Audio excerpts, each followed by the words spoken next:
अस्सलाम वालेकुम। मैं मनसीदी मिठू बाबा हाला मौजू क़लाम। वाह कंहिं ख़ूब चयो आहे का उस ऐं छांव जी मौसम बि थींदी आहे, रिम झिम जी मौसम बि थींदी आहे। वाह कंहिं ख़ूब चयो आहे का उस ऐं छांव जी मौसम बि थींदी आहे, रिम झिम जी मौसम बि थींदी आहे। आऊं गहरी सोच में वेठो आहियां, आऊं गहरी सोच में वेठो आहियां, सोचनि में तुंहिंजी सोच बि थींदी आहे। वाह कंहिं ख़ूब चयो आहे का उस ऐं छांव जी मौसम बि थींदी आहे, रिम झिम जी मौसम बि थींदी आहे।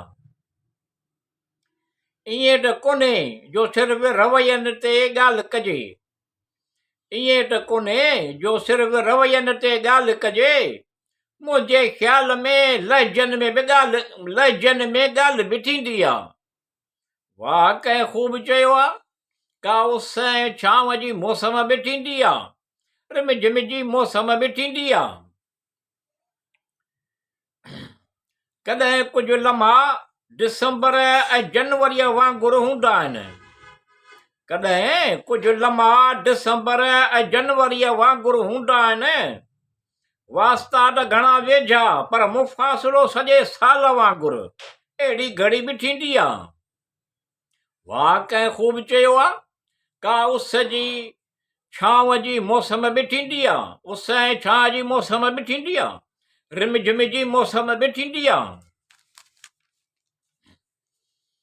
दिलि में महसूस तुंहिंजी ख़ुशीअ जी इंतिहा, दिलि में महसूस तुंहिंजे ख़ुशीअ जी इंतिहा, अहिड़ी हसीन ऐं ख़ूबसूरत बि थींदी आहे।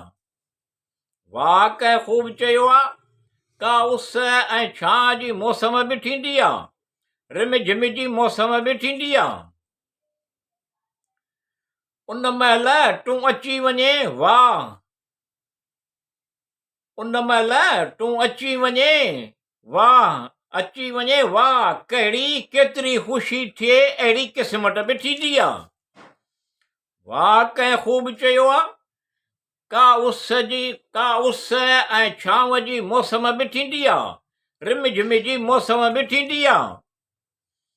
जंहिं ठाही सुहिणी ठाही हमेशह जो सुठो बदिलो पंहिंजे करतूतनि जो, जंहिं ठाही सुहिणी ठाही हमेशह सुठो बदिलो पंहिंजे करतूतनि जो, उन्हनि लाइ थधिकार अखियुनि जी अजुर उन्हनि जे कमनि जो बि मिलंदी आहे, कमनि जो बि मिलंदो आहे।